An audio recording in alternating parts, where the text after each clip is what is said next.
గత నిన్న మధ్యాహ్నంకి వెళ్ళి ఏదైతే ఒక పొలిటికల్ డ్రామా నడుస్తుందో తెలంగాణలో, ఒక రేప్ విక్టిమ్ పైన కంప్లైంట్ అనేది పెట్టడం జరుగుతుంది. దానిపైన సెక్షన్లు మొదట తప్పుడు సెక్షన్లు పెడతారు. దానికి సంబంధించిన ఎవరు స్పందించారు. అకస్మాత్తుగా ఒకసారి అది బయటికి వస్తుంది. దాని తర్వాత బీజేపీ పార్టీ కార్యకర్తలు వేలాది సంఖ్యలో, అంటే ఈరోజు పోలీస్ వ్యవస్థ ఎక్కడ జనాలు గుమ్ముగూడినా ఇంట్లోనే నిర్బంధించే ఒక పరిస్థితి. కాంగ్రెస్ పార్టీ కార్యక్రమాన్ని తీసుకుంటే ముందుగానే హౌస్ అరెస్టులు చేస్తారు. కానీ 200-300 మంది పోలీస్ స్టేషన్కి వచ్చి పోలీస్ స్టేషన్ లో ధర్నా చేసి, దాని తర్వాత ఏదైతే ఇవాళ సంబంధించిన బీజేపీ పార్టీ ఎమ్మెల్యే గారు రఘునందన్ రావు గారు ఏదైతే ఎంటైర్ ఎపిసోడ్ ని కూడా ఒక పొలిటికల్ మోటివ్ కి తప్ప ఒక మహిళకు అన్యాయం జరిగింది, దానికి ఏ విధంగా న్యాయం జరగాలనే కోణంలో ఆలోచించకపోవడం విద్యార్థి లోకానికి, యావత్ తెలంగాణ ప్రజలందరూ కూడా ఈరోజు దాన్ని చూసి బాధపడుతున్నారు. ఒక మహిళ పాపం తనకి వేరే రేప్ చేసి అని చెప్పి కంప్లైంట్ పెడితే బేసిక్ ఒక అడ్వకేట్ ఉన్నప్పుడు వారే ప్రెస్ మీట్ లో కూడా చెప్పారు, సుప్రీంకోర్టు గైడ్ లైన్స్ ఉన్నాయి, బయట పెట్టవద్దు, నేను అమ్మాయి ఫోటో కనబడకుండా వీడియో అనేది సర్క్యులేట్ చేస్తా అంటే మీకు తెలిసి మీరు ఆ పొజిషన్ లో ఉండి ఈరోజు మీరు ఆ కేసుని, అంటే అది ఉన్నది కూడా మైనర్లే, కేసుని తప్పుదో పట్టించడానికి మీ వీడియోని బయట పెట్టడం జరిగింది. ఆ వీడియోలో చూస్తే మీరు చాలా స్పష్టంగా కారులో ఉన్న ఒక వ్యక్తి ఆ వీడియోని తీసినట్టు కనబడుతుంది. కారులో ఉన్న వ్యక్తి వీడియో తీస్తే వాళ్ళు పోలీస్ అదుపులో ఉంటే ఆ వీడియో రఘునందన్ రావు గారికి ఎక్కడికి వెళ్ళి వచ్చింది? ఆ వీడియోని ఏ రకంగా వారు బయట పెట్టారు? వారి పార్టీ నాయకులేమో ఒకరేమో వీడియో బయట పెడతారు, ఇంకొకరు డీజీపీ అపాయింట్మెంట్ తీసుకొని ఆయన బయట వచ్చి దాన్ని ఖండిస్తున్నా అని చెప్పి మాట్లాడతారు. మరొక నాయకుడేమో రాజ్యసభ వచ్చిందని చెప్పి సన్మాన కార్యక్రమాలు మరొకరు చేసుకుంటారు. దయచేసి ఏదైతే ఇది మానవతా కోణంలో ఆలోచించి మహిళకు ఏ విధంగా అన్యాయం జరిగిందో తన డీటెయిల్స్ బయట పెట్టకుండా ఈ యొక్క చర్యలకి పాల్పడ్డ వారిపైన మీరు ఏ రకంగా చట్టం పరంగా వారిపైన పోరాటం చేయాలి తప్ప, వాస్తవానికి మీ దగ్గర వీడియో ఎవిడెన్స్ ఉంది, సంబంధించిన పోలీస్ అధికారులు ఎమ్మెల్యే కొడుకు లేడు అని చెప్తే మీరు న్యాయస్థానాన్ని మీరు ఆశ్రయించి అది న్యాయ వ్యవస్థ ముందు ఆ వీడియోస్ అన్నిటిని పెట్టి వారిపైన మీరు పోలీస్ కి డైరెక్షన్స్ ఇచ్చేది ఉండే. ఈ రోజు మీరు చేయడం వల్ల పాప మా సోదరి మరి రేపు పొద్దున ఏ రకంగా బయటికి వెళ్ళి తిరుగుతుంది, వాళ్ళ కుటుంబం ఏ రకంగా బయట తలకాయ బయట ఎత్తుకొని తిరుగుతారు. ఒక మంచి కుటుంబంలోకి వచ్చిన మొత్తం కుటుంబాన్ని ఈరోజు మీరు రోడ్డు పైన వేసారు. మీరే అంటారు కదా ఆడవాళ్ళని గౌరవిస్తాం, సంప్రదాయం ఉన్న పార్టీ మాది అని. మీరు నిజంగా ఆడవాళ్ళని గౌరవించే పార్టీ అయితే అది మన అక్కనో చెల్లెనో మన తల్లిలో ఆ రకంగా ఏదైనా కార్యక్రమం వస్తే మనం బయట పెట్టగలుగుతామా, మనం చెప్పుకోగలుగుతామా? ముందు మనని మనం ఆలోచించుకొని మనం చేసింది కరెక్టా కాదా మీరు ఆలోచించి మీరు సమాజానికి, తెలంగాణ సమాజానికి మీరు చెప్పాలి. ఆ కుటుంబానికి మీరు క్షమాపణ చెప్పాలి, ఆ సోదరి మనకి మీరు క్షమాపణ చెప్పాలి. వాస్తవానికి అన్ని ఆధారాలు బయట పెట్టేది ఉంటే తనే బయటికి వచ్చి మాట్లాడుతుండే కదా. తను ఇప్పటి వరకు వాళ్ళ కుటుంబం తను బయటికి రానివ్వకుండా ఎంతో కష్టపడి పేరు బయటికి రాకుండా వాళ్ళు కష్టపడుతుంటే వాళ్ళు మొత్తం కూడా మీరు తెచ్చి వాళ్ళ కుటుంబాన్ని మొత్తం కూడా ఈరోజు మీరు రోడ్డు పైన వేసేసిండ్రు.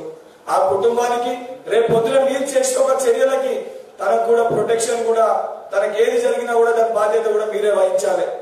ఎందుకంటే గతంలో మీరేమో ఒకవైపు ఇది కేవలం అంటే కేసుని తప్పుదో పట్టించడానికి మీకు ఎంఐఎంకున్న సంబంధాలు, గతంలో మతం పైన వ్యాఖ్యలు చేసి అసదుద్దీన్ గారు జైలుకు పోతే ఎలక్షన్ సమయంలో మీరే కోర్టు వేసుకొని ఆయనని బయటికి తీసుకొని వచ్చారు.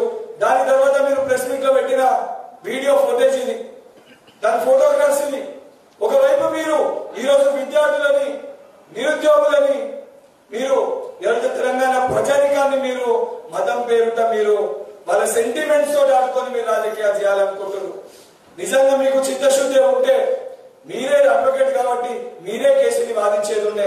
అంటే మతం పైన మాట్లాడిన వ్యక్తుల కోసమేమో మీరు కేసు వాదిస్తారు, వాళ్ళని బయటికి తీసుకురావడానికి మీరు కేసు వాదిస్తారు. నిజంగా మీరు న్యాయం కోసం పోరాటం చేసేది ఉంటే మళ్ళీ మీరు అడ్వకేట్ గా మీరు పోయి మీరు కోర్టులో ఆ కేసుని వాదించేది ఉండే.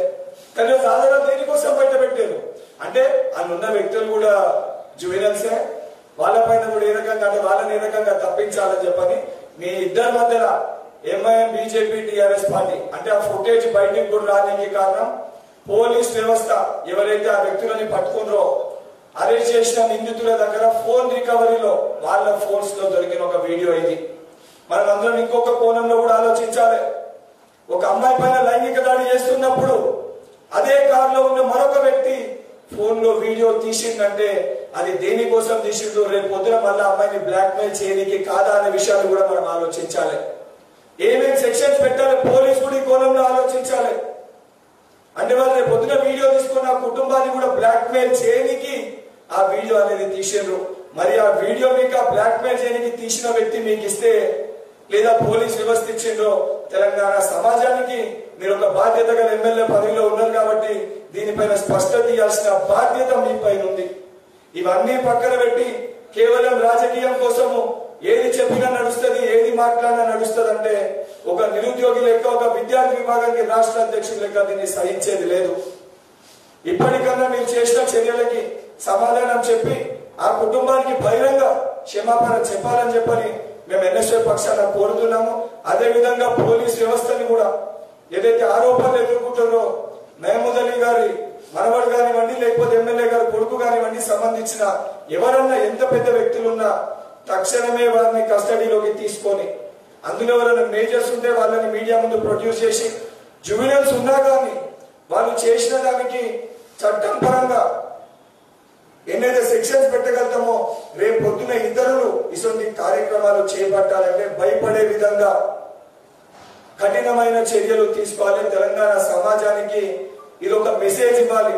కేవలం సంబంధించిన కేటీఆర్ గారు ట్విట్టర్ లో మహమూద్ అలీ గారు ఆరోపణలు ఎదుర్కొంటే మహమూద్ అలీ గారు లుకింగ్ టు దిస్ అని ట్విట్టర్ లో ట్వీట్ చేయడము, దానికి రిప్లై ఇవ్వడము, సరే ఇవన్నీ ఆపేసేవండి.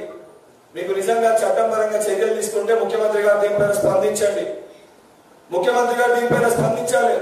ముఖ్యమంత్రి గారు మౌనంగా ఉండి మాట్లాడలేదంటే దాని అర్థమైంది దీనికి ముఖ్యమంత్రి గారు సపోర్ట్ చేస్తున్నట్ట, లేకపోతే ముఖ్యమంత్రి వద్దలో మీరు లేదు మీ తనయుడిని మీరు కూర్చోబెట్టినట్ట. తెలంగాణ సమాజం ఈరోజు ముఖ్యమంత్రి గారి యొక్క మెసేజ్ కోసం చూస్తుంది.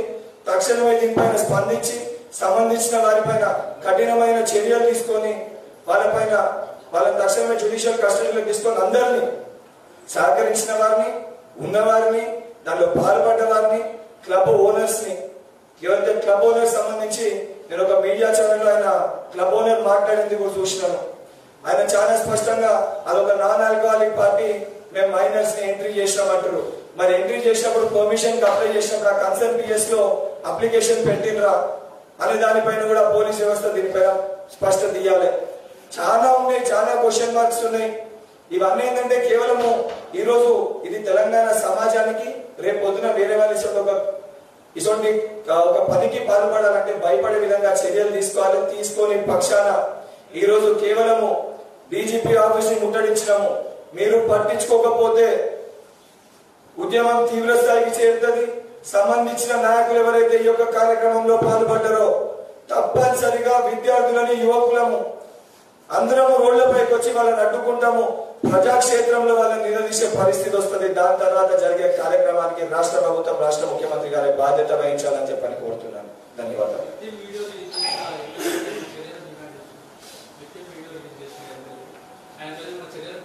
100% ఆయన ఒక అడ్వకేట్, ఆయనకు అన్ని గైడ్ లైన్స్ తెలిసి వాస్తవం కేవలం రాజకీయ కోణంలో విక్టిమ్ వీడియో తీసిందంటే ఇప్పుడు తను రేప్ కి గురైందనే అంత తను ఆ ఎంటైర్ ఫ్యామిలీ కూడా ఈరోజు ఒక ప్రాబ్లం అయినా పడేసాడు.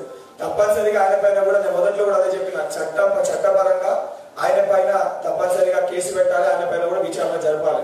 ఎందుకంటే ఈ కోణం ఇండెప్త్ ఆలోచించాలి. ఆ వీడియో ఎక్కడికి వెళ్ళి వచ్చింది, ఆ వీడియో ఎవరిచ్చిండ్రు, ఆ వీడియో ఎందుకు తీసిండ్రు, ఈయన దగ్గరికి ఎట్లా వచ్చింది, పోలీస్ కస్టడీలో ఉన్న రికవరీ అయిన ఫోన్ దగ్గర వచ్చిన వీడియో అయి ఉండాలి అది, లేదా తప్పించుకున్న వ్యక్తి ఫోన్ లో వీడియో అయినా అయి ఉండాలి అది. తప్పించుకున్న వ్యక్తి ఇస్తే ఎందుకు పట్టియాలి, లేదా పోలీస్ కస్టడీలోకి వస్తే వాళ్ళు టీఆర్ఎస్ పార్టీ ఇంటెన్షనల్ చేస్తుందా, ఈ కోణంలో ఆలోచించాలి. దర్యాప్తు జరగాలి.